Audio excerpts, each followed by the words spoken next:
Now, we're on a quest to find an answer to the question, is evolution really possible?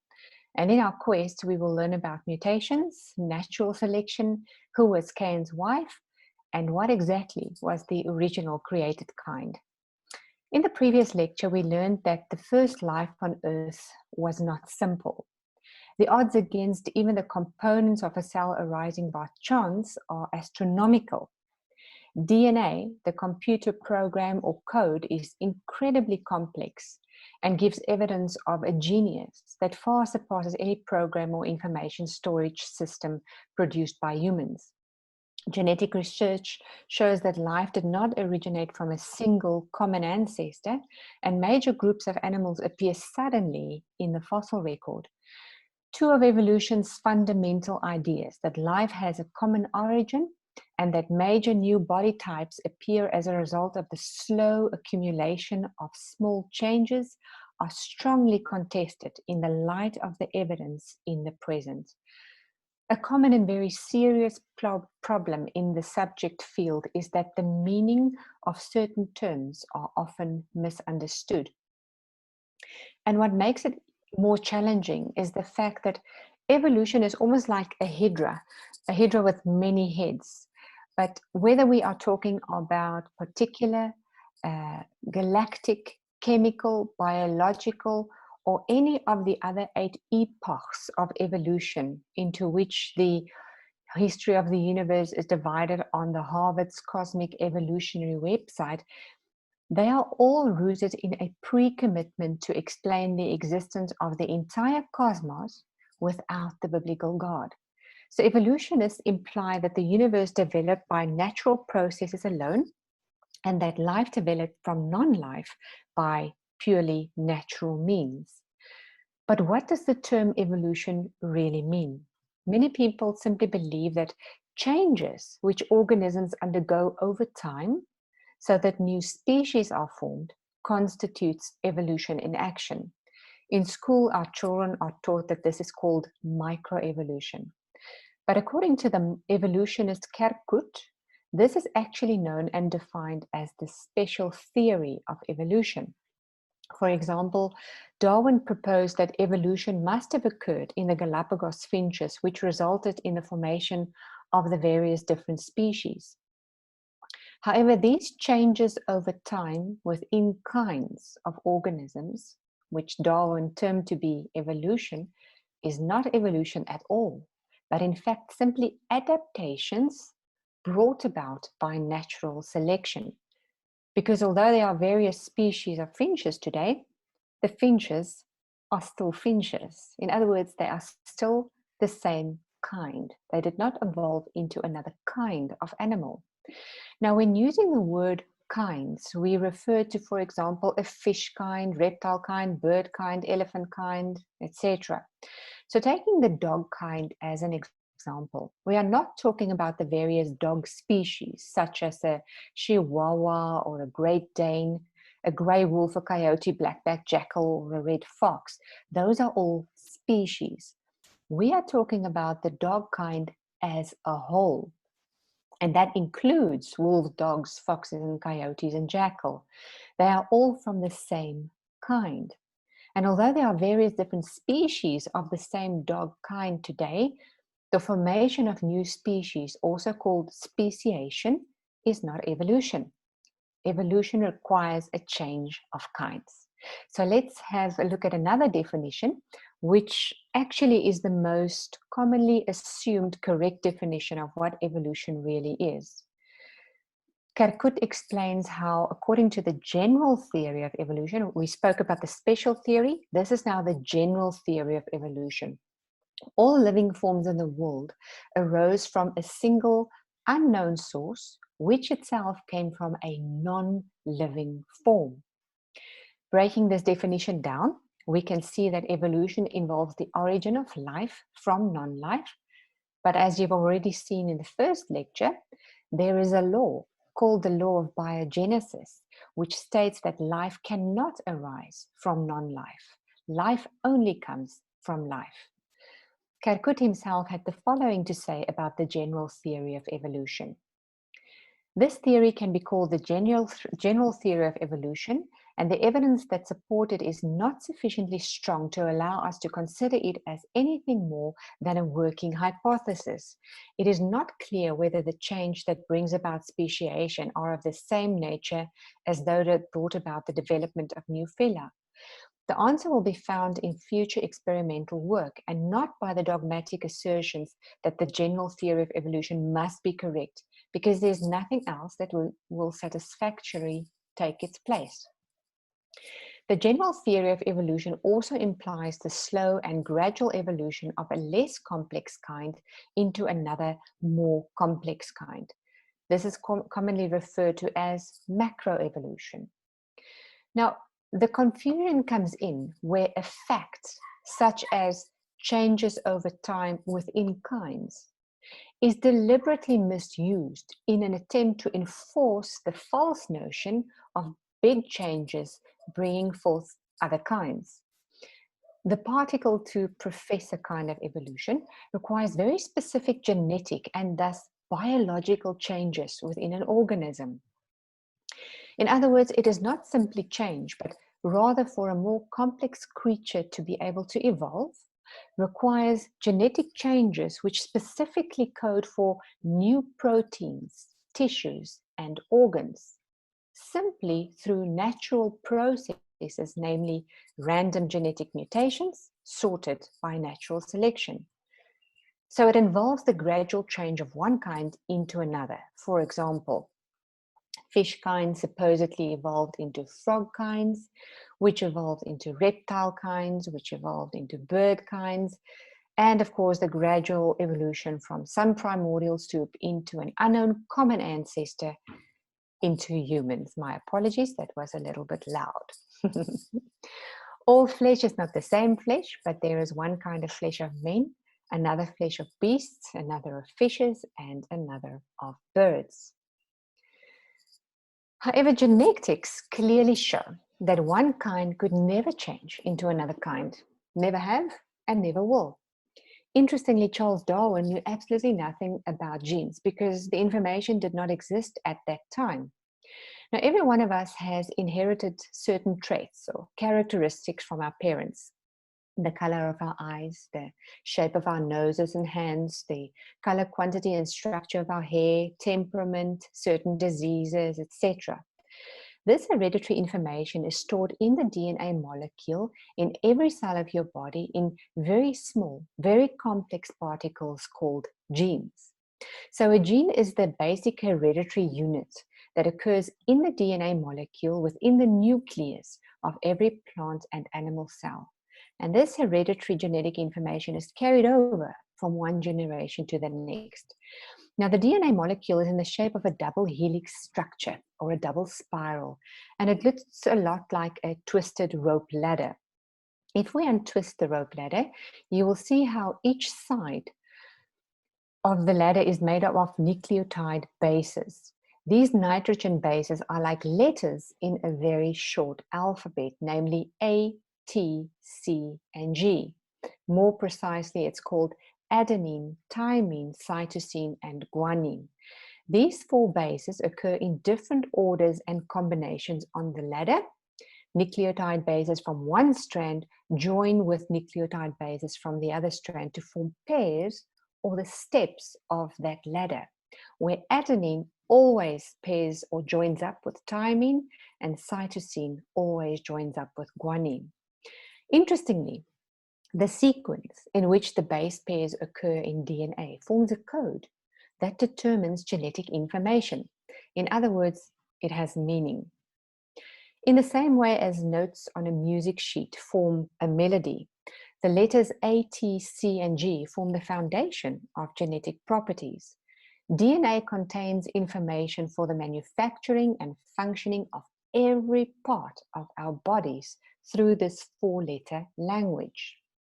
A gene is therefore a specific portion of a DNA strand, and it carries information for the manufacturing of a specific protein or the information for a specific function performed within the cell. Now, you've just learned that the sequence in which the base pairs occurs forms a code which determines genetic information. It has meaning. If information is found in a radio signal, such as instructions on how to build a very complex machine, no one would doubt that the information came from an intelligent source. Now, DNA contains precisely such coded information, instructions on how to build a complex machine. Yet the very same researchers acknowledging intelligence behind the radio signal will deny that DNA has an intelligent source, the Creator God. In his book, The Ultimate Proof of Creation, Dr. Jason Lisle explains that whenever we find any sort of information, certain rules of information science applies. First of all, there is no known law of nature, no known process, and no known sequence of events that can cause information to originate by itself in matter. And secondly, when its progress along the chain of transmission events is traced backward, every piece of information leads to a mental source, the mind of the sender. Furthermore, the capacity of DNA to store information vastly exceeds that of any other known system. In fact, it is so efficient that according to Michael Denton, all the information required to specify the design of all the organisms that have ever existed on planet Earth can be contained in only 1 teaspoon, while leaving ample space to store all the information in every book that has ever been written. So in its simplest form, evolution actually requires that a genetically less complex kind should evolve into a genetically more complex kind, from goo to you via the zoo. By the way, there's no such thing as a simple primitive organism. All organisms are complex. Even single-celled organisms are immensely complex. So your genes are like your software. It contains all the information and instructions to build and make every part of your body work as it should. But for evolution to take place, new and therefore additional genetic information has to be somehow added to your existing DNA, and this has to happen naturally all by itself from somewhere. So you need genetic changes that can create new proteins, tissues, and organs. And you also need instructions on how these things should function. So it is not simply change, but evolution needs new software that can create new information so that more complex organisms can arise.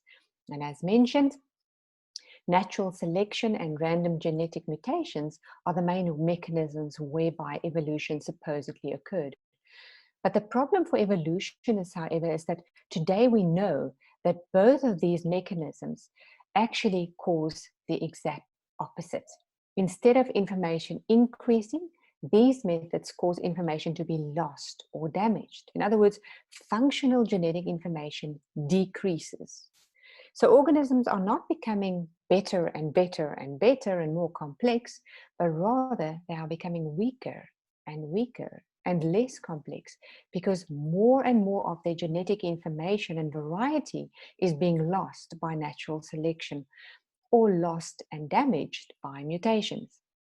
Now let's see how this works by first looking at mutations, and then we'll have a closer look at natural selection. As the genetic information is repeatedly duplicated, letter by letter, to the following generations, copying mistakes sometimes happen, and these mistakes are called mutations. More than 1,000 diseases in humans are now linked to mutations. In most cases, mutations result in a loss or a corruption of genetic information and complexity. Please note again that that is the exact opposite of what evolution requires. Evolutionists are quick to point out that mutations can create new information, but the examples cited by them are almost invariably evidence of new traits that are caused by the corruption of already existing information. The issue here is not new traits, but new functional genetic information.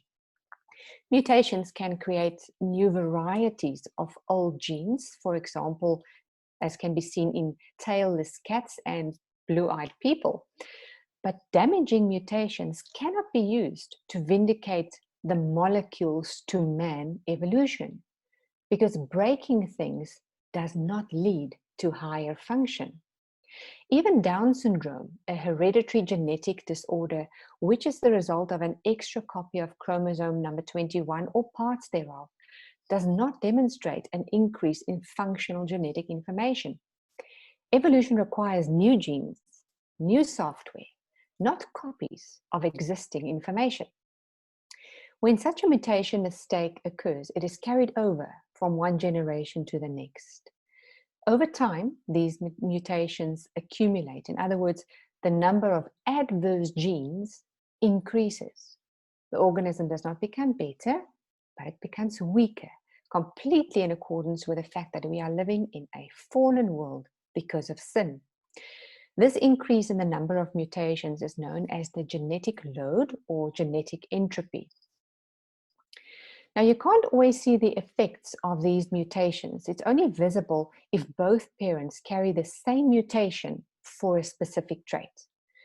For each specific trait, for example, the way in which your ears grow, you inherit one gene from your mom and another from your dad. If one of the genes is faulty, there's always another backup gene from the other parent that usually contains the normal and correct information. So if your mom's ear construction gene has a mutation problem, but your dad's ear construction gene is fine, you should have quite normal ears. However, if you inherited the faulty mutant gene from both parents, you will not have any instructions for correct ear construction and your ears will be defective. The reason why your parents don't necessarily carry the same mutant genes for a specific trait is obviously because your parents respectively inherited their genes from your grandparents. So the effect of a mutant gene from one parent will not matter because the correct gene from the other parent will come into effect. A brother and a sister, however, will have a far greater chance of carrying the same faulty mutant genes for a specific trait. This is the reason why a brother and a sister should not get married, because if they have children, the probability that malformations and defects due to mutations may occur is greatly enhanced. And none of us want to entertain that thought for longer than 2 seconds, do we? Which is exactly how it is supposed to be. This is the reason why God so clearly forbade siblings to marry each other. The question we should ask, though, is when did God forbid this? Now, as mentioned, mutations actually accumulate because they are inherited and carried over from one generation to the next. So as we move forward in generations, further into the future, in other words, the longer the human race is on Earth, the more mutation mistakes there will be. And the further we look back in time, into the past, the less genetic mistakes will have occurred. And if you look back to the time of Adam and Eve, to the time before they sinned, you will discover that there were absolutely no mutations in existence because God created them perfect. But because of Adam and Eve's sin, everything, and I do mean everything, was negatively affected, even those tiny particles we refer to as genes. The first generations were not notably affected by this, since the occurrence of mutations was still very low at that stage. It took hundreds of years and generations for these mistakes to accumulate to such an extent that it became dangerous for a brother to marry his sister, which means up to that point in time, Cain and his brothers could still marry their sisters. And I know it freaks me out a little bit as well.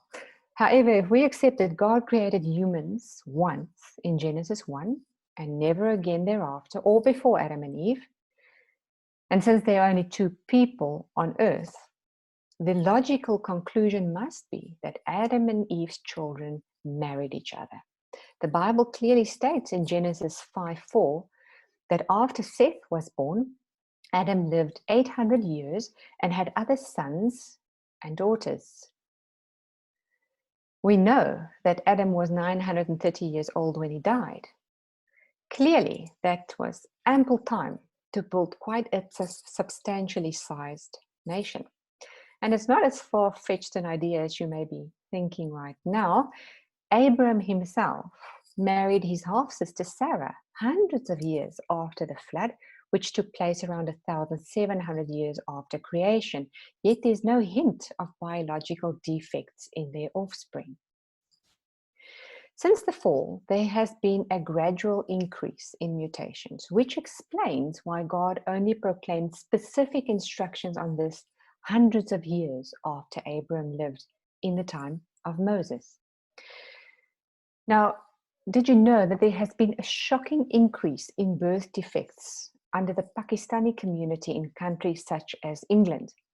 And this contributed to the call for a ban on marriages between cousins. When first cousins marry, the chances of them carrying a disease-causing mutation is 1 in 8. The closer we are related, the greater the possibility that we carry the same mutations in our genes. It's important to remember that right and wrong is determined by our Creator God, not by your or my opinion.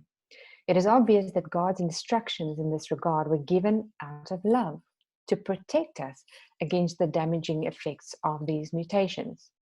Today, it is known that mutations in humans are increasing at such a high rate that evolutionists are confused as to why we are not extinct yet.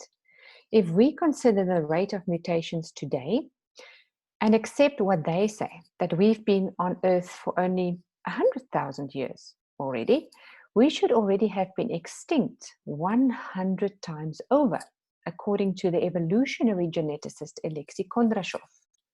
Clearly, it is not possible for humans to have been on Earth for such a long time as proposed by evolutionists. And remember, they propose that mutations is one of the mechanisms whereby evolution, not extinction, is supposed to have occurred. By the way, Dr. Sanford was one of the scientists who developed the gene gun. It fires genes into plant cells, and it revolutionized genetic engineering and plant breeding. He's a young Earth creationist, and in his groundbreaking book, Genetic Entropy, he had the following to say regarding mutations. So every one of us is a mutant many times over. He also said, mutations are word processing errors in the cell's instruction manual. Mutations systematically destroy genetic information, even as word processing errors destroy written information. While there are some rare beneficial mutations, even as there are rare beneficial misspellings, bad mutations outnumber them perhaps by 1,000,000 to 1. So even allowing for beneficial mutations, the net effect of mutation is overwhelmingly deleterious. The more the mutations, the less the information. This is fundamental to the mutation process. Beneficial mutations are simply assumed to exist because Darwinian theory demands that they exist. However, mostly deleterious and functional mutations have been documented. So can mutations increase information? Lee Spector says, in this chapter, I'll bring several examples of evolution, particularly mutations, and show that information is not increased. But in all the reading I've done in the life sciences literature, I've never found a mutation that added information.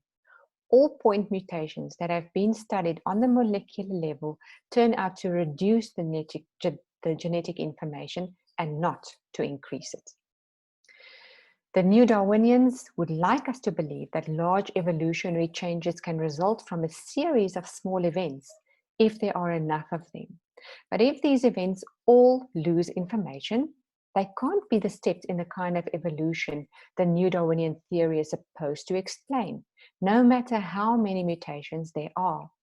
Whoever thinks macroevolution can be made by mutations that lose information is like the merchant who lost a little money on every sale, but thought he could make it up in volume.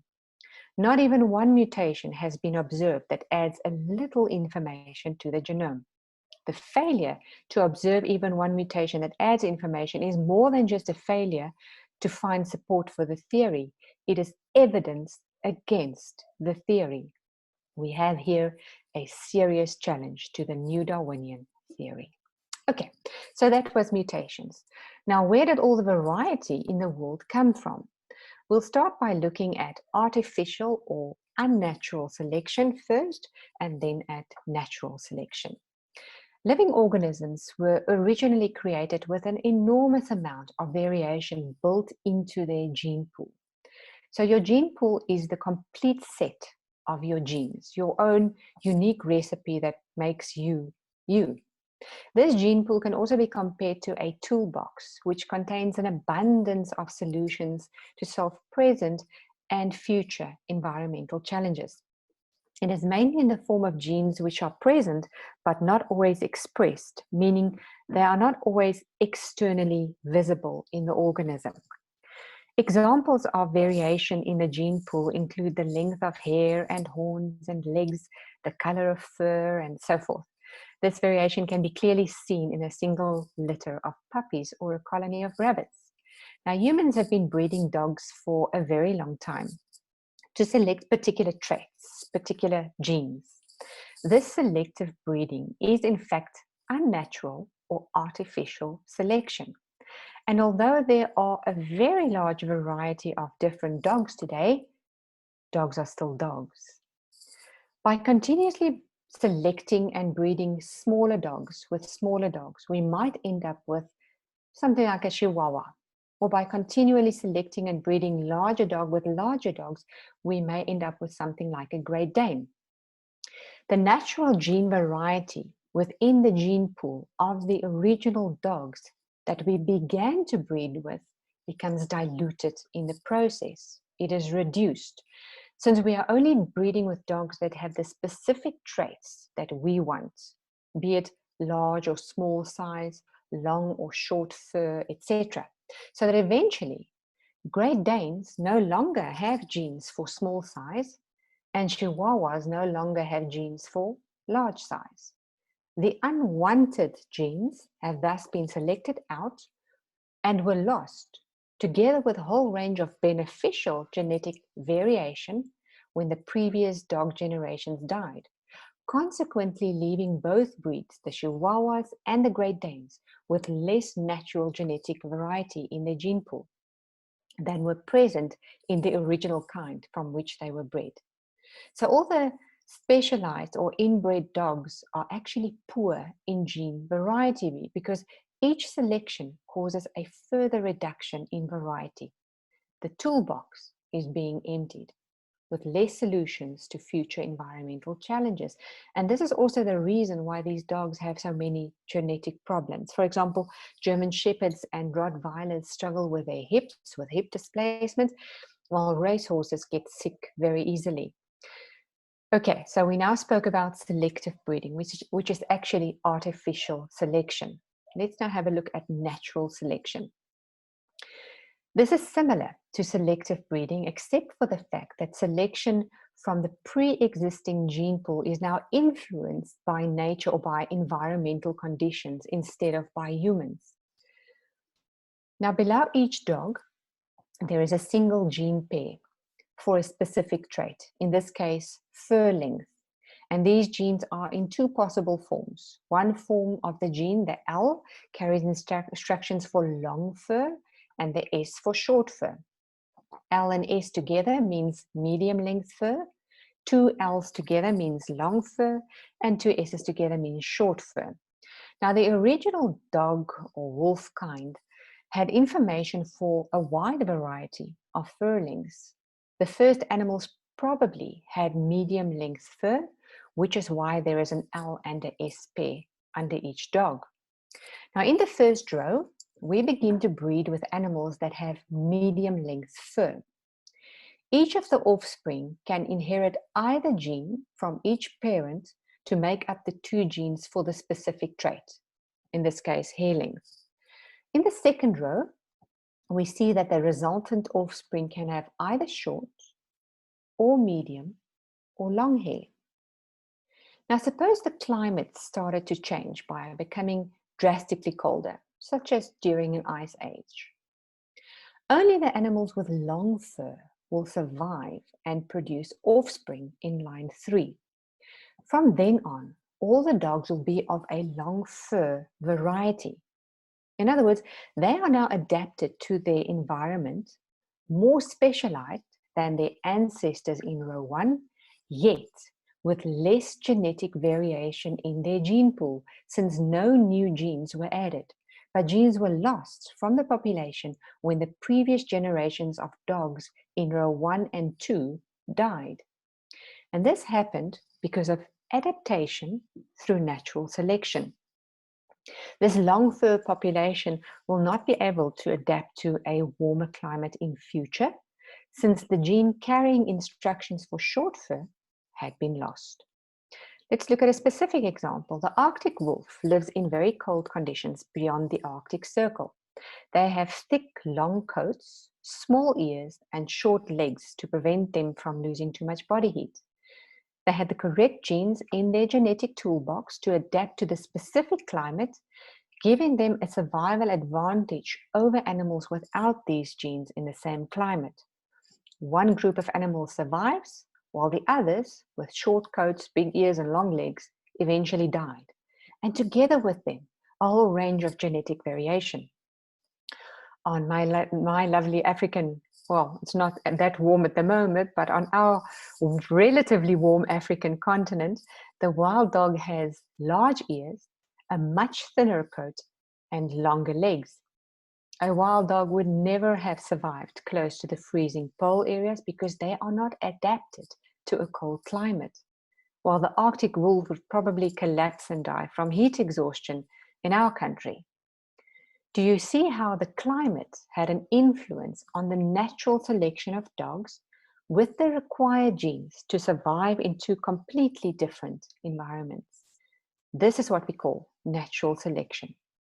It is the survival of an animal that is best adapted to a specific environment through natural selection from the variety of already existent genes. While one survives, another, however, dies. Natural selection can only work on genes which already exist and which are expressed in their external form.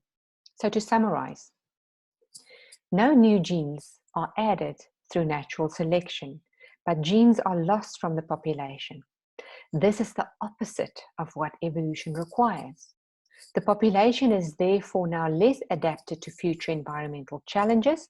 For example, if there was suddenly a warming trend in polar regions, there is no genetic information for short hair available, which will cause the Arctic wolf to suffer severely due to heat exhaustion, and the reverse is true for the wild dog. The wolf will probably fry, while the wild dog will freeze. Natural selection can only operate on pre-existing information.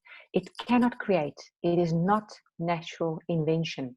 It can only eliminate or reduce pre-existing genetic information. Even though populations are more specialized, there are more species and diversity, they have less genetic flexibility, bringing them closer to extinction. So, is evolution, in other words, the change of one kind into another kind, possible? Now picture for yourself a dog that, in addition to its 4 legs, now also has a pair of wings coming out of its back. There's never a shortage of interesting fictitious examples when it comes to evolution, where imagination has no limits. In the evolutionary story, the dog would simply be replaced by a reptile that evolved into a bird. Now, for this flying super dog to appear, the dog would require a whole new set of genetic information to be added to the existing DNA with which he was born. He would require information on the formation of feathers, as well as the specialized supporting bone structures for the wings. Furthermore, he would require additional information in his brain to tell him how and when these wings should be used. If these wings are not 100% functional, in other words, if they don't work perfectly, it would not be an advantage, and natural selection will simply remove it. DNA does not simply float about all around us. In other words, it has never been observed as occurring naturally on its own. Every kind of organism has been created with it. It's already contained within the organism's genetic toolbox. Dogs always produce dogs, not flying dogs. They can't have wings, nor can we, because our DNA and their DNA doesn't contain the information for wing formation or the use of wings.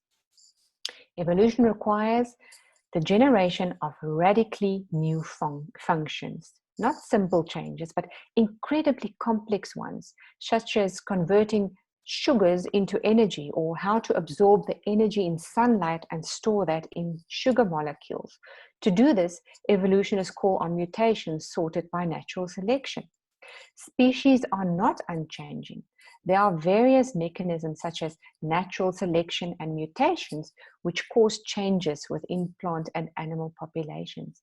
But this can never change one kind of organism into another kind, another more complex kind, because natural selection is a process of thinning which always eliminates pre-existing genetic information, and mutations can never create the sort of information to produce a new, more complex genome. In other words, it could never lead to an increase in functional genetic information. So the two main mechanisms clearly show how evolution is impossible. By the way, changes over time within kinds is a scientific fact with which creation scientists have always agreed.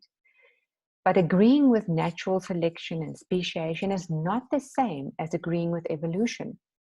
The term natural selection was already described in the 1800s by the creationist zoologist and chemist Edward Blyth. Now that was 25 years before Darwin proposed natural selection as the way in which evolution must have occurred in the Galapagos finches. Research over the past 35 years have affirmed that a new species can arise quite rapidly within 200 years, something which inadvertently supports the biblical model, and it can even be reversed. Accordingly, millions of years are not required for speciation to take place. In Zombie Science, Jonathan Wells cites evidence of extensive interbreeding and hybridization between the supposed 13 species of finches, and noting that it is far from obvious why we should consider them separate species at all. Edward Blyth presented natural selection as a conservative or a preservative factor. In other words, each kind remains the same kind, just as the Bible describes, and this has been scientifically proven. Darwin, on the other hand, viewed natural selection as a creative factor, and this has not been scientifically proven. In other words, one kind changing into another kind. Jean-Baptiste Lamarck laid the foundation of the modern evolutionary hypothesis with his concept of inherited acquired characteristics, also called Lamarckism. He stated, amongst other things, that the giraffe acquired its long neck by continuously stretching it to get to the highest leaves. Also, that water birds spontaneously grew webbed feet. If this scenario were true, a man doing bodybuilding at the gym will have descendants that are all born with bulging muscles, since he stated that these acquired characteristics were hereditary. Darwin further wrote that it seems to me almost certain that an ordinary hoofed quadruped might be converted into a giraffe. The Gerenuk gazelle in Africa has the longest neck in the gazelle family, as well as a very long tongue, which he uses to reach the highest possible leaves while standing upright on his hind legs. Of course, he truly desires to reach the toppest, sweetest leaves, and how interesting that he still has not changed into a giraffe. And if you were perhaps under the impression that this outdated information is not taught to our children, this is a copy from my daughter's evolutionary notes, as stated in the previous lecture. She wrote her exams or matric exams in 2017. So Lamarck's idea was tested by Wiseman, who was well known for the fact that he cut off the tails of 901 white mice over 19 consecutive generations, and in doing so, he refuted the idea of inherited acquired characteristics, since after 19 generations, the final generation of mice natural tails were as long as the original. As mentioned, speciation is the formation of new species. Creationists are often accused of believing in the fixicity of species by uninformed evolutionists. However, anyone familiar with creationist literature will know that creationists have always rejected the fixicity of species idea, but it's quite interesting that this idea of fixicity of species was taught by Darwin's anti-biblical mentor, Charles Lyell. And this had more to do with the teachings of Aristotle than with the teachings of the Bible. Speciation forms an extremely important part of creationist biology, but there is never a change of one kind into another because of a genetic barrier set up by the Creator God, which cannot be overcome, and as confirmed by all biological research. The biblical creation, fall, migration model predicts that speciation should take place very rapidly, since all modern terrestrial vertebrate variants must have descended from the relatively few animals that emerged from the ark only 4,500 years ago. In contrast, Darwin thought that this process would have taken an almost immeasurably long period of time. But interestingly, speciation can happen very rapidly. Biologists have identified several instances of rapid adaptation, including guppies on Trinidad, lizards in the Bahamas, daisies on the island of British Columbia, and house mice on Madeira. Another good example is a new species of mosquito that can't interbreed with the parent population, arising in the London Underground train system in only 100 years. The rapid change has astonished evolutionists, but should delight creationists. Now, what were the original created kinds as mentioned in the Bible? According to God's word, the original kinds were created with distinct, separate gene pools, each kind with its own unique genetic toolbox. Each kind consisted of at least two members, male and female of the same kind, and they could reproduce fertile offspring.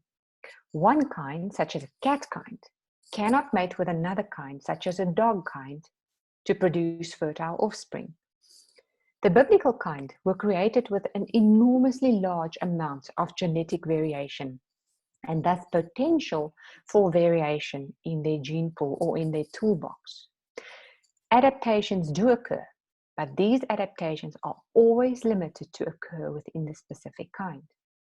Taxonomy is the scientific field that deals with the classification of organisms. So taxonomists decide in which group organisms fit, and they also give names to them.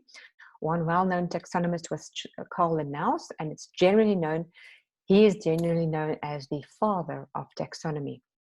He was also a Christian who believed in God as the creator.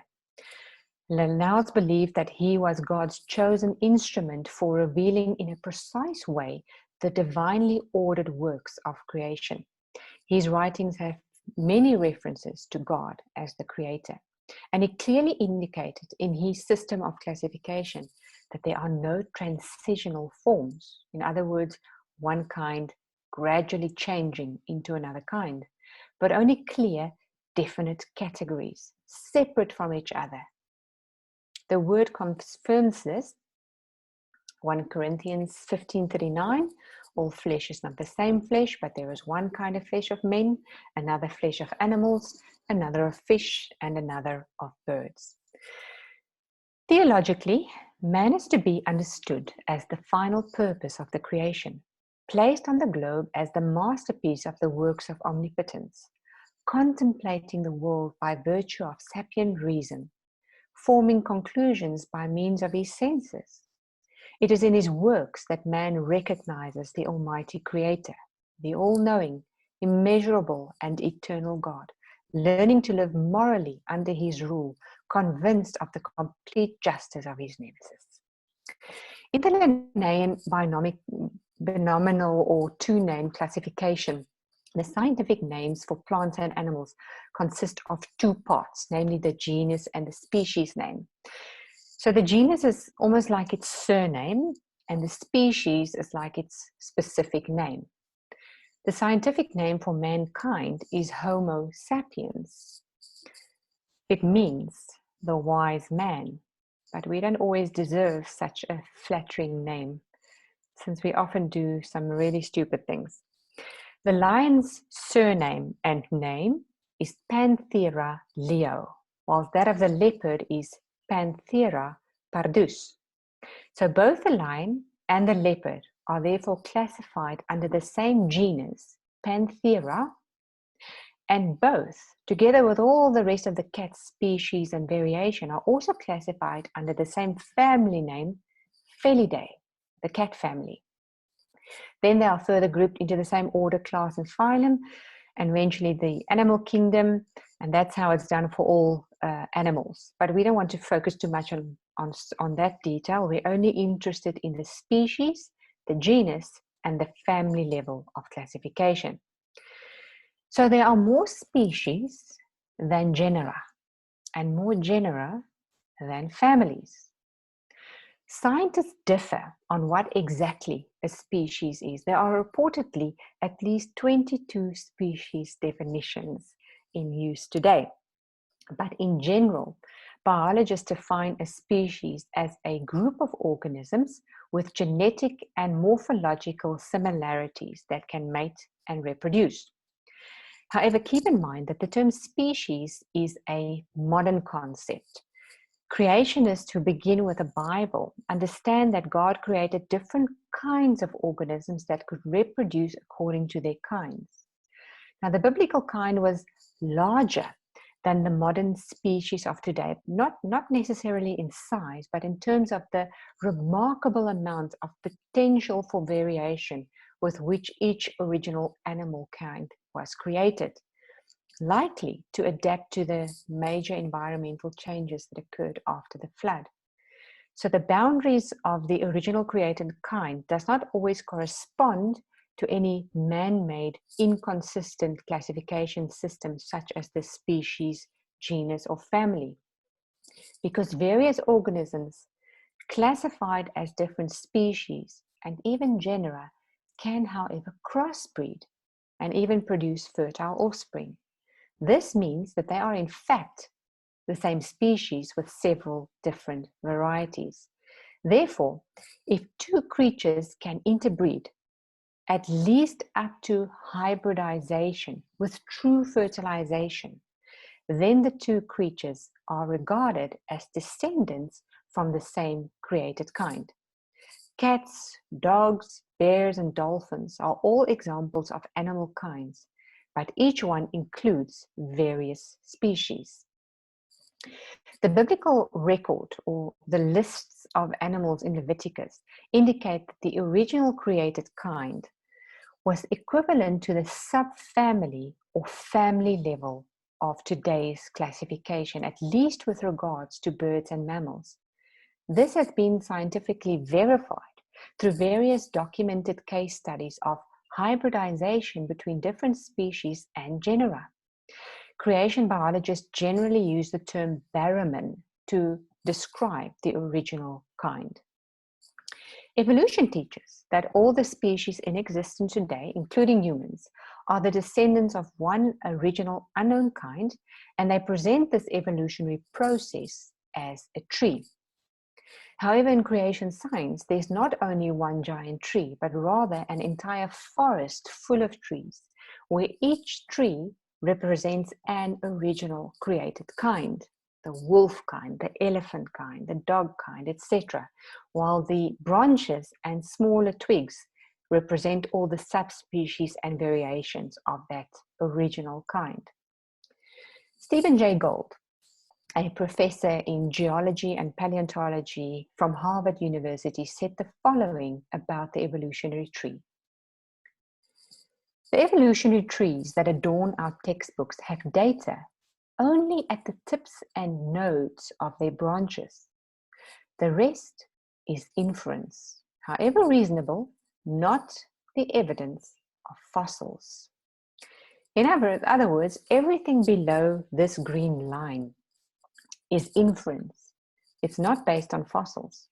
And remarkably, that which is above the line looks exactly like that which is proposed by creationists. It may surprise you to hear that some evolutionists are now rejecting the concept of the evolutionary tree of life, as clearly stated in the cover story of the New Scientist of 2009. The tree of life has turned out to be a figment of our imagination. The problem involves the passing of genes from one organism to another without sexual reproduction, which may occur in bacteria, for example. However, there's nothing here to support the evolution of new kinds of plants and animals, or even microorganisms.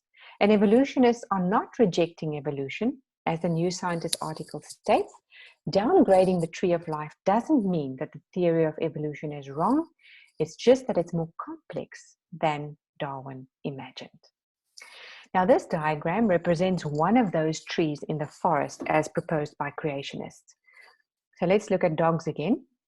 The lower box contains the original wolf or dog kind, probably at the family level or subfamily level of Linnaeus' system of classification. The very top row of animals represent what we today refer to as species or sometimes genera. They don't naturally breed with one another, mainly because of behavioral or regional differences. But strictly speaking, they still can interbreed. When looking at all the different species in the top row, reproduction is still possible between them, because all of their genetic information comes from the original dog-wolf kind. Now, dogs were domesticated from grey wolves, and the approximately 400 dog breeds of today originated from a single dog species called Canis lupus familiaris. And yet, dogs, wolves, coyotes, and foxes can all crossbreed. However, dogs and cats will not be able to breed because they are different kinds. In the November 2002 Journal of Science, it was confirmed that all dogs are descended from wolves. The origin of the domestic dog from wolves has been established.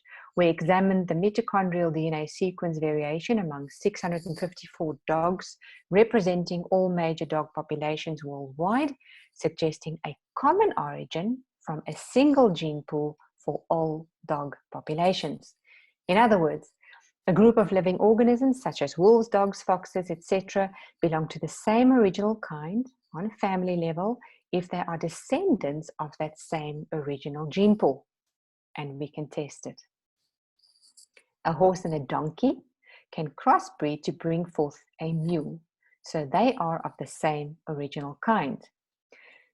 A zonkey is a crossbreed between a zebra stallion and a donkey mare. A liger is a cross between a male lion and a female tiger. A wolfen is a cross between a whale and a dolphin. Another wolfen is called Kikemalu, a fertile crossbreed hybrid between a male killer whale and a female bottlenose dolphin. Ligers therefore prove that lions and tigers are different species but the same kind. Wolfens prove that whales and dolphins are different species but the same kind. All of these crossbreeds therefore prove that they originate from the same respective original kind. Although many of them produce sterile offspring, it is also true that crossbreeds can produce fertile offspring. For example, jaguars and leopards can crossbreed to form a fertile female offspring. Jaguars and lions can crossbreed to form a jaglion. Remember, as long as two creatures can hybridize with true fertilization, the two creatures are of the same kind. With all this in mind, let's have a look at the original created kinds. The original created cat kind had far more genetic information than the cat species or varieties of today, such as lions, leopards, cougars, tigers, cheetahs, domestic cats. How many of these animals were on the ark? One pair.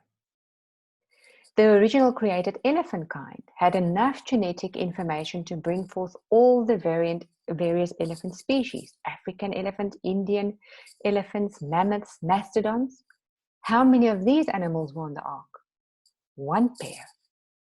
In the same way, all domestic cattle originate from just one original created kind, the aurochs. Genetics and the study of DNA provide clear evidence that one kind can never change into another kind. God pre-programmed the great variety of living organisms within their genetic codes, each one having their own unique, immiscible DNA recipe. God designed the basic kinds to reproduce only with their own kinds, not with any other kinds. The more variation in their gene pool, in the gene pool of the original kinds, in other words, the fuller the toolbox, the greater the variety of the same kind eventually came about. And this is why we have such an enormous variety of species of different kinds today.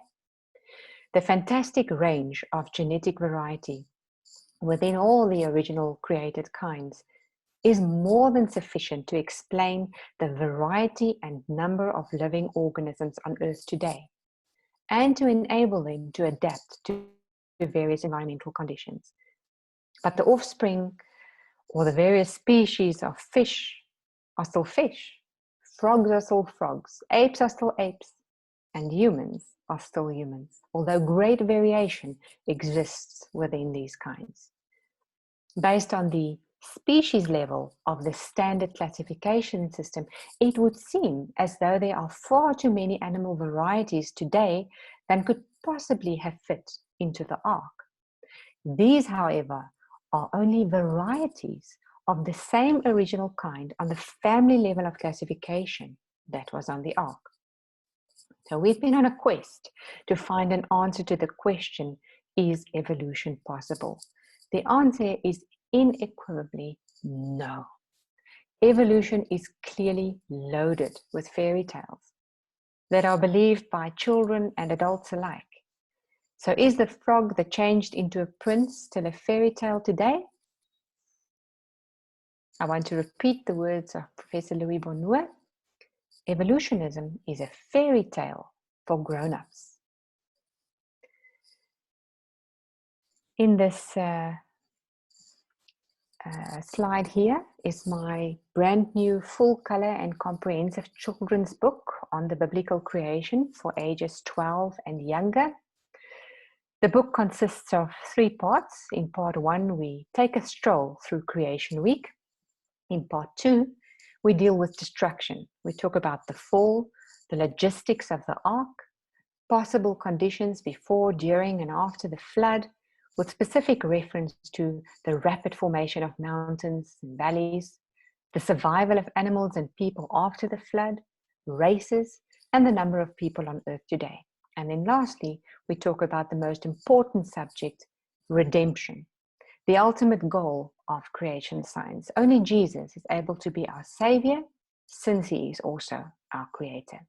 My first book, the green one on the right, is the first full-color comprehensive book on creation science in South Africa that is specifically aimed at ages 12 to 112.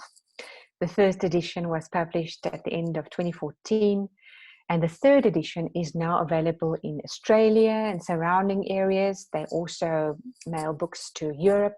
It's available in USA and Canada. And both of these books are recommended by, amongst others, Professor Walter Fine. Thank you so much for taking the time to attend this lecture. I hope that I was able to clarify some of the most common questions. Thank you. Amen. And thank you so much, Nicolene, again, for sharing your knowledge with us so that we can always have an answer for our faith. We have some time for a couple of questions. So if you have any questions that you would like to ask, feel free to unmute yourself and you can ask.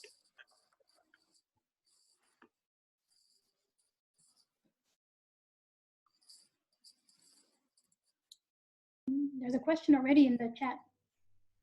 Did we already tackle that? Okay, so there's a question in the chat and it says the different races could be explained from genetic variations or omission passed on from one generation to the other. What is the likely timeline that you would expect for the human race to diverse into the different races? Oh, that is quite an interesting question. I want you to give me a few seconds. I want to quickly open a very interesting lecture on that because I'm scared I'm not going to answer it completely for you. Just 1 second, and I'd like to answer it completely. Since we have enough time, maybe I can even try and share that with you. Let me just see if I can do that. Otherwise, I'll just quickly explain it to you. Right. Okay. So we're talking about a timeline. Actually, these things happen a lot faster than what we think. We all have, we're not going to talk about race as such, but let's do that. Let's do that in detail since we have the time. All right. Although people vary a lot, we are still quite similar. For example, we all have the same skin coloring pigment called melanin. Now, in areas with high UV levels, melanin protects us against tropical skin ulcers and skin cancer, as well as foliate deficiency, which leads to spina bifida. So melanin acts like a kind of sunblock.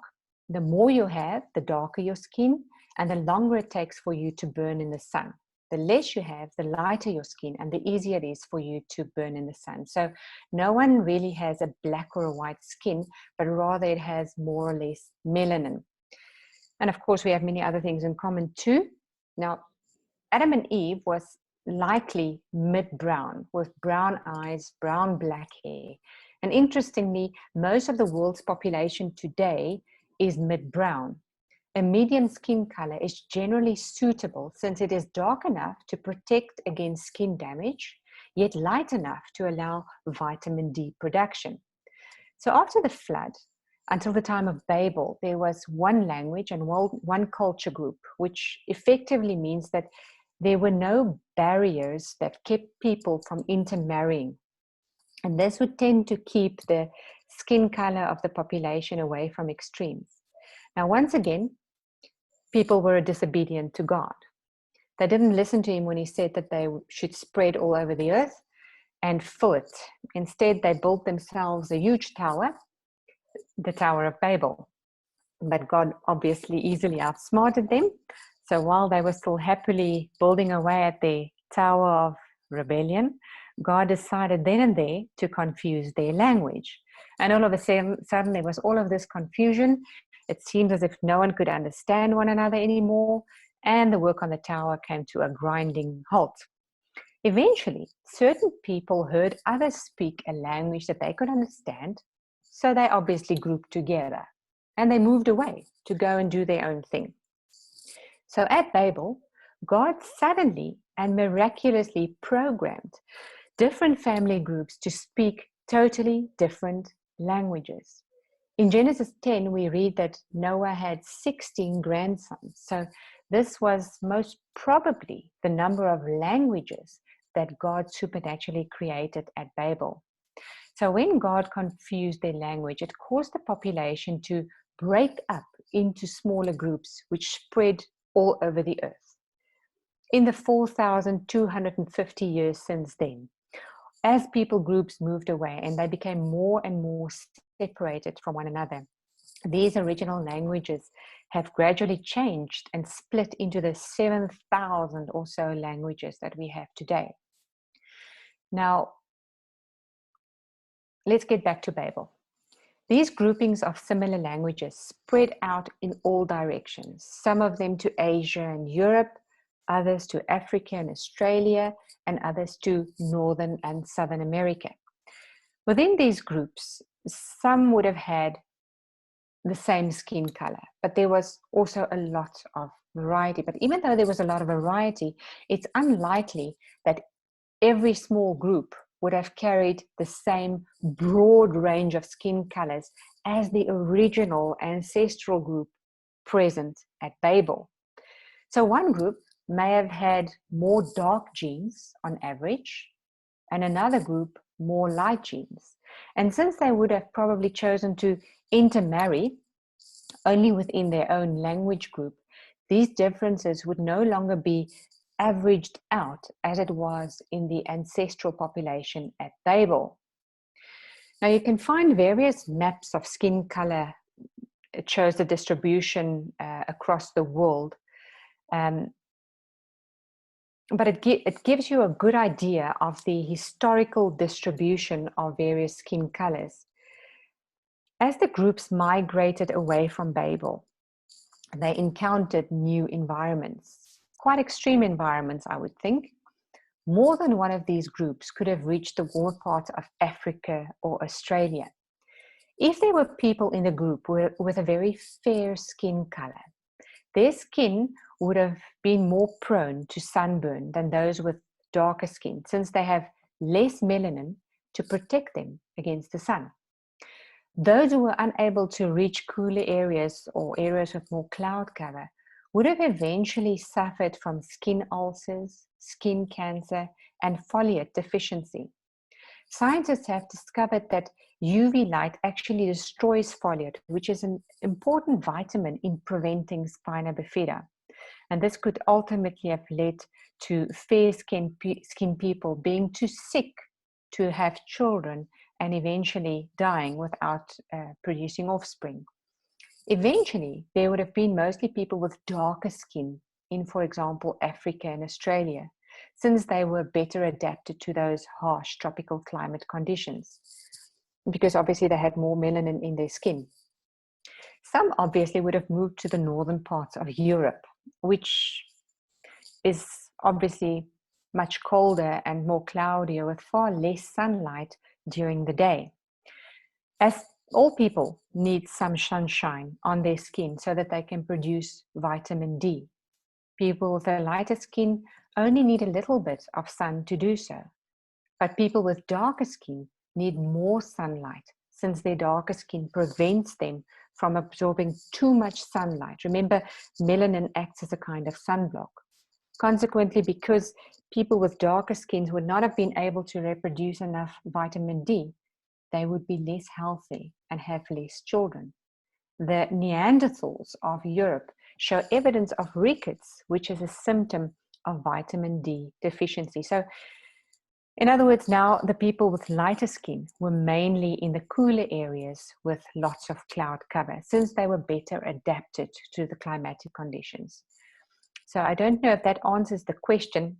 We can actually also look at the number of people and how quickly these, or how efficiently we can explain the number of people on Earth today. In fact, it's actually mind-boggling how logical everything is when you look at it from a biblical perspective. Did I answer the question correctly? Was that sufficient for you?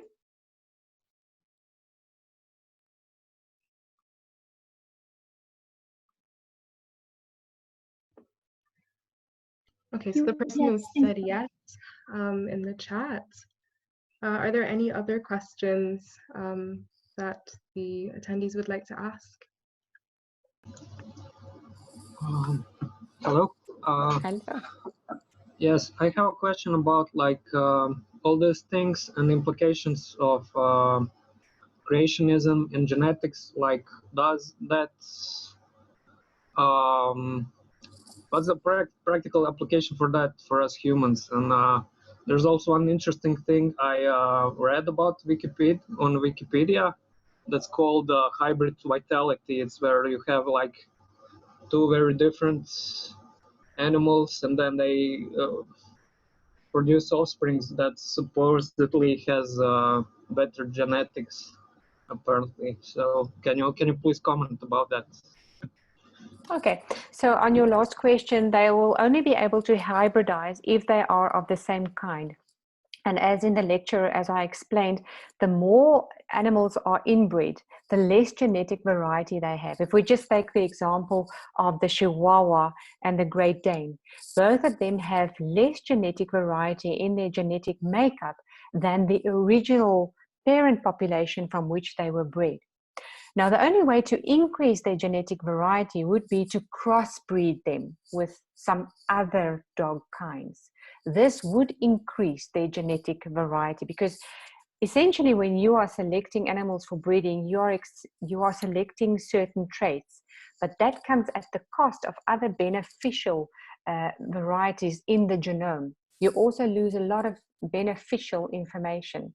And that is why we really struggle with these purebred animals. With you obviously know about their diseases and how they suffer. They don't have enough genetic variety to withstand or have resistance to these diseases. And I'm not sure, what was your first question again? Yeah, so one thing I'm worried as like a young person, and I'm aware that like we have more and more cancer in like humans and stuff like that. Do you think like there's that if that has anything to do with this genetic entropy, or is it maybe something else? Absolutely, yes. Lots of cancers are linked to mutations. That is definitely, and the fact that mutations increase genetic entropy. I do believe that that plays a very significant role, yes.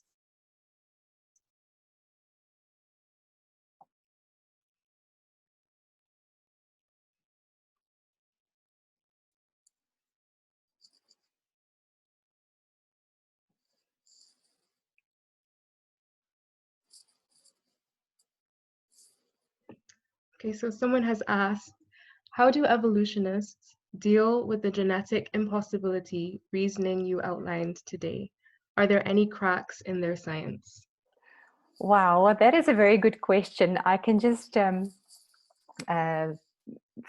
my side, say that over the last 4 weeks, we've been involved in several newspaper articles that were posted. We did a presentation for an organization here in South Africa, and lots of atheists were very angry about that. And they actually went to our local newspaper, the Sunday newspaper, and they wrote an article. The first one we ignored, and then they wrote a second one, and we decided to respond and to set a few facts straight.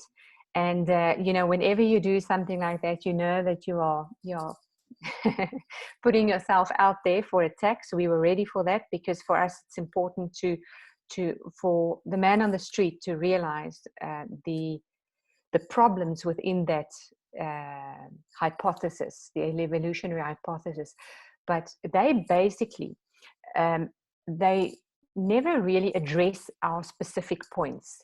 They always attack the person, or they attack creation science in itself, saying that it's not a science, it's a belief system. So you don't ever get them to really respond to a specific point that we put out there. The only change, the only speciation and variation that we get is always according to the kind, but they term that evolution.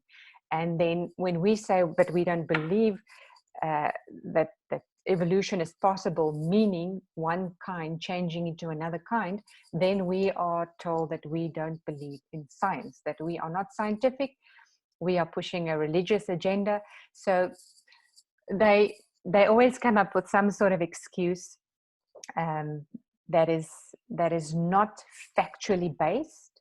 The biggest problem for them to answer today is the origin of life. They do not have an answer to that, and they will do anything to divert the attention to something else. So the short answer, they don't have an answer.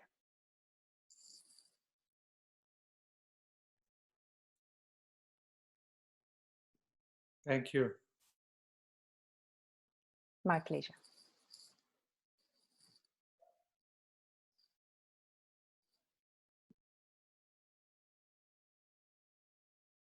I don't know if there's any other questions. I can just mention again that both of these presentations which I've done today, is part of my DVD series. It's just a little bit more extensive in the DVD series. And that is available freely online. You can just Google my name, Nicolene Filmalter, or you can go on to Amazing Discoveries and just find my series there. There's about 9 lectures where we cover a wide variety of topics. The books are all, you're welcome to contact, as I showed on that slide. You can contact Ralph Skinzik in Australia. At this stage, we don't have specific distributors in Europe, but he's happy to distribute to your areas. And my website is also available.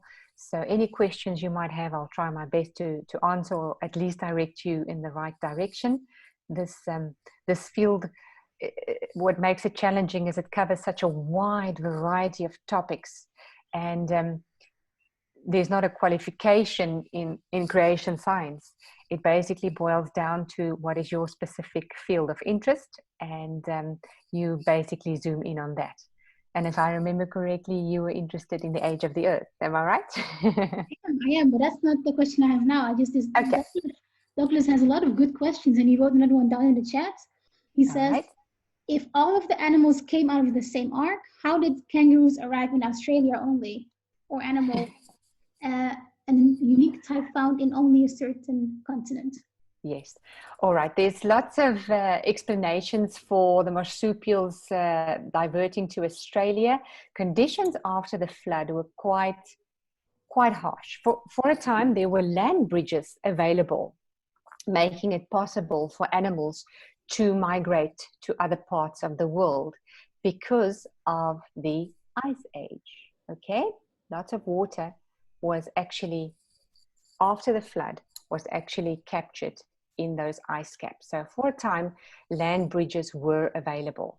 And that is how they distributed to those areas. And obviously the animals that were best adapted to those areas are the ones that survived. Remember, today we are sitting with only a fraction of the animals that existed before the flood. In fact, over 90% of all animals were destroyed in the flood. We are basically just sitting with a handful of leftovers today.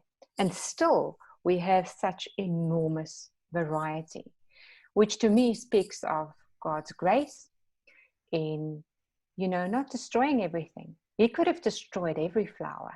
He could have taken away every scent.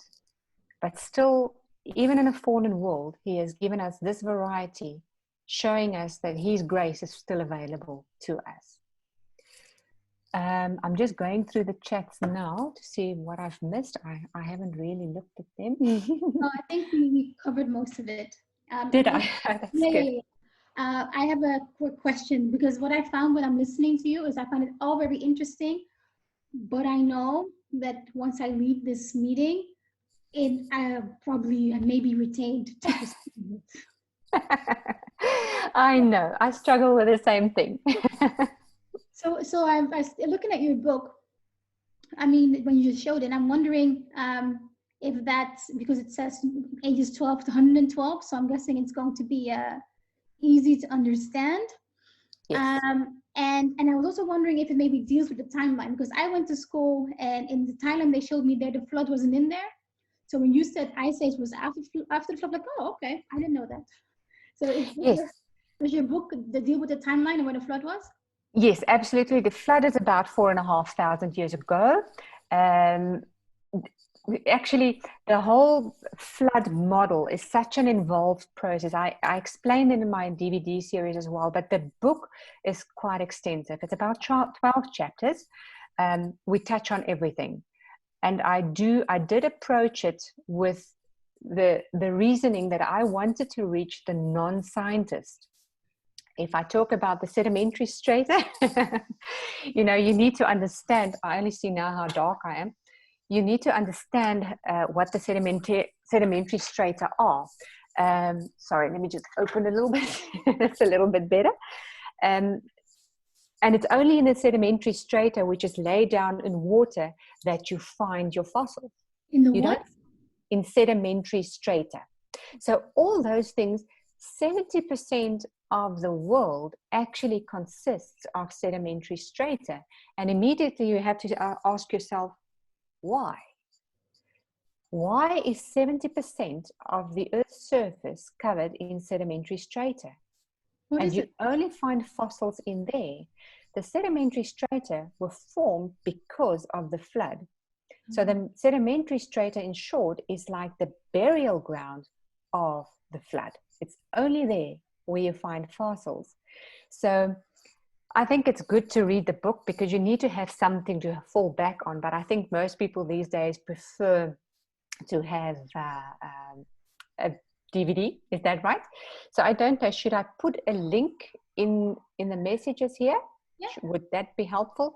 I'm just quickly going to try and find it while we're still talking, so I can give that to you. 1 second. Because I find in my experience with people who don't believe in God, this is one of the things that they throw up in my face. And yes. I know it's the Holy Spirit that's supposed to eventually reach them.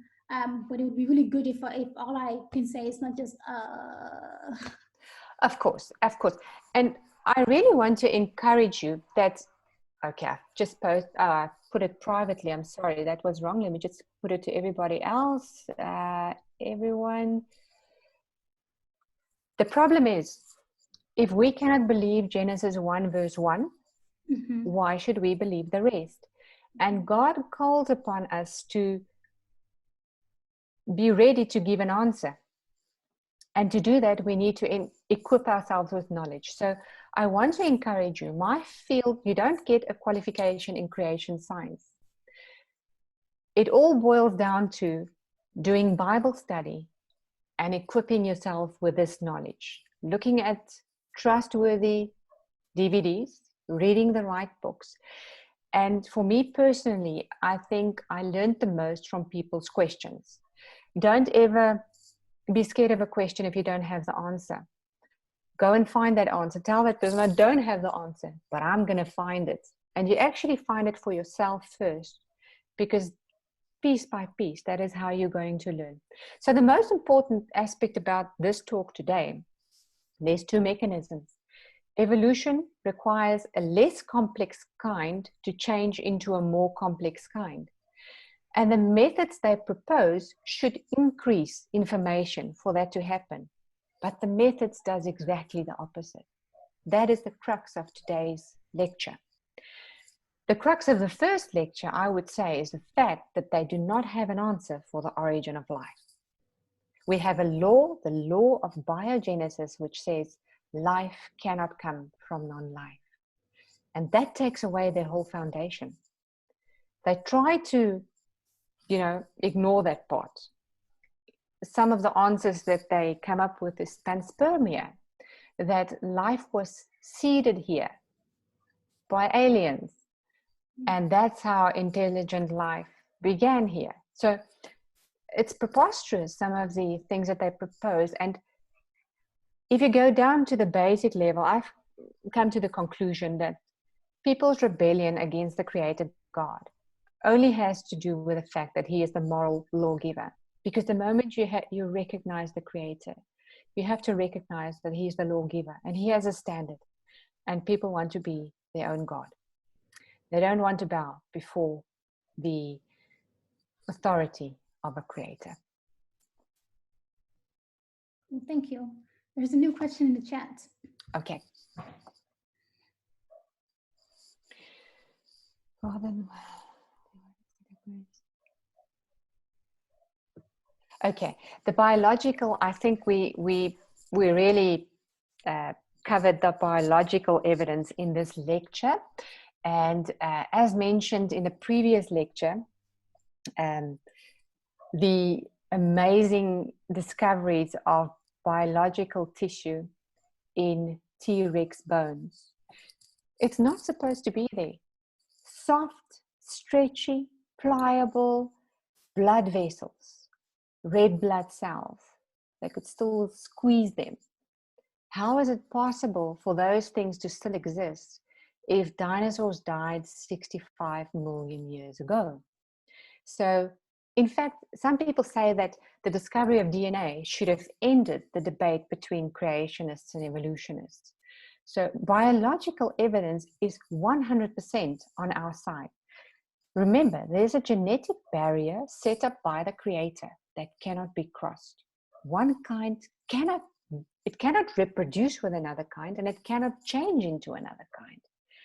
There is no evidence for their hypothesis. They simply believe that it actually happened. Now, remember in the first lecture, we spoke about the science of origins and experimental science.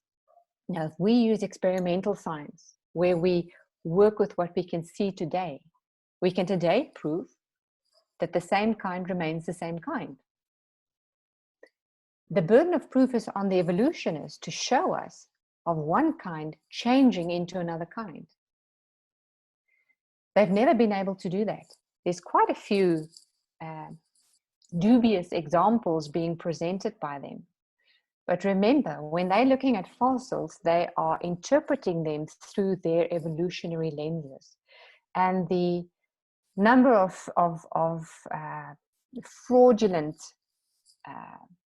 taking Piltdown man and pecking man, where they use the jaw of an orangutan and a human skull, and they present that as a missing link.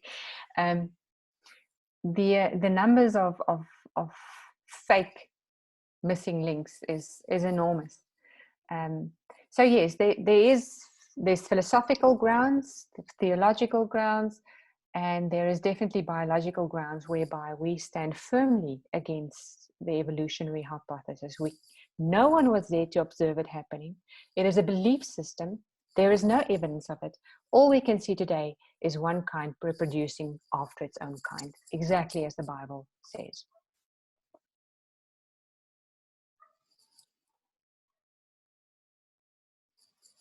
I think you can answer that better than me. Yeah, to be fair, the question is, will the recording of these sessions be available after? Yes. Where? I'm not sure, but once we know, in the Excel events chat, that's what we'll post every information that's new. I've been trying to find out, but we've been quite busy just hosting this event. But if you keep looking at the Excel events chat, any updates will be in there.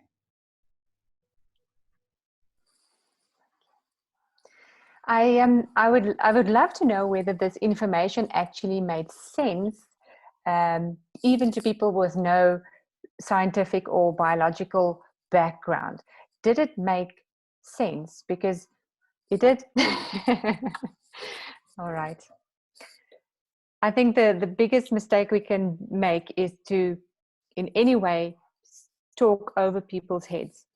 And if there's one specific thing that you're interested in, gain as much information about that as you can. Creation.com is a wonderful resource.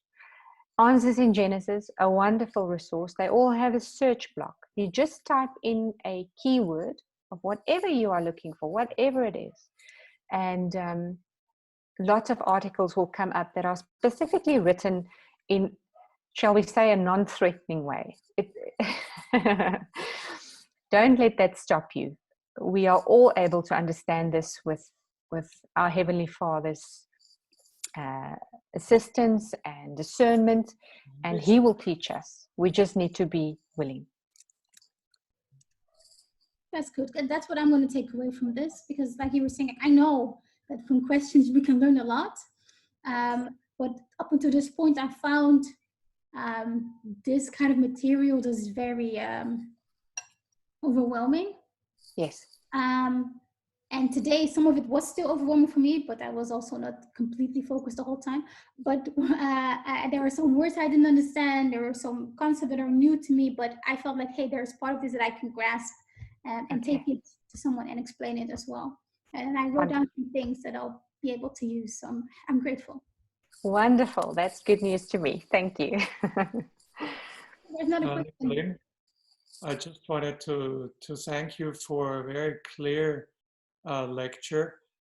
Sylvia and I, we are here in the United States at Andrews University, and we were invited by Christiane Theis to do an exhibition with our leadership department. And so that's how we ended up looking what is happening and participating in your lecture. And I have to say that what I heard today was just a string of arguments that I have never in my own mind been able to put together. As a matter of fact, I did have questions exactly about the ark and how many species could the ark have had. And it was really refreshing not only to hear that there's the possibility, but why you could say that. And I want to thank you for a very clear lecture. It has sparked renewed interest. I'm a social scientist with a pastoral background, basically. I used to work in Europe, but I've now been here for the last 27 years in the leadership department. And it's been very helpful and actually sparked my interest to on a lay level, pursue it a little bit more. What has in the past sometimes turned me off was that very often when we heard arguments from, let's say, Christians who really wrestle with some questions that are not so obvious, that sometimes we resort to categorical answers that are based on, yes, a biblical argument, but that seems to ignore the actual questions that can be asked on the basis of the evidence. But what you have done is exactly the opposite. You have shown, you have taken one of the key arguments of evolution science and developed a model that helps us to answer very key questions. That I found that very helpful. Well, that is wonderful. Thank you very much. It's very encouraging to me. What I can say is in my lecture series, I have a specific lecture on the logistics of the ark. And to me, when I wrote the book, that was probably the most interesting subject. How did everything fit on the ark? What was on the ark? Is it the, and as explained in this lecture, if you just work on the family level of classification, the number of animals on the ark were far less than we ever imagined. I would really encourage you to go and have a look at that lecture. Dr.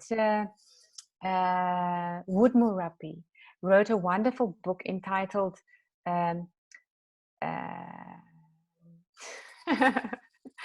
The Logistics of the Ark. I'll give the full, I always forget the name for some reason, and I should know it so well by now. But he worked out exactly how many animals should have been on the ark to realistically account for all the variety of land animals that we know of today. How much food would they need? How much water would they need? How much space would that take up on the ark? And it is quite an eye-opener to see how much open space was on the ark. We serve a merciful, wonderful God, and we should not underestimate how intelligent the people were of the olden days. You know, that's just another evolutionary idea. So to me, it is crucial to make the subject understandable to everybody. It's very easy in your own field of study to write some well-phrased, highly complicated document that seems very intelligent. But for me, the crux of the matter is reaching people wherever they are to show that this is understandable, and most of all, it is logical. So the logistics of the flood is just as big a challenge for creationists, and we need to make sense of it, to understand how could everything fit into the ark. How could we explain the number of people on earth today from only 8? And the explanation is actually so simple. So I hope that this will encourage you, and that I can certainly say that the book is definitely written with what you just described for everybody, make it understandable, and relevant and rational. And especially for our children as well. The children's book, I just finished that in December, and we should not underestimate our children. You and I, we were not as confronted in school with evolution as the young people are today. And they are very confused. I started writing the book because I was confused, and I believed in various things, especially in an old earth, because I studied nature conservation, and all I ever learned was the geological column with the associated long ages. I didn't have anything else at my disposal. And when I first learned about a young creation, I was not happy at all. I thought, what is this person talking about? Don't they know anything about what I know? So I always say the most important ingredient when learning about these things is a humble spirit. We need to be open to learn new things and accept that what we thought we knew was just secondhand information. Thank you. My pleasure. Thank you for attending. All right. Then we've gotten to the end of the workshop, I guess. We are 6 minutes late. That's okay. We got Good. some good information out of all of this. So thank you again. And yeah, I'm looking forward to what's in your next workshop. Thank you very much. It was absolutely my pleasure. And Blessed Sabbath hours is just finishing now in South Africa. So I hope you enjoy the rest of the talks. Thank you very much. Thank you. And nice to meet you.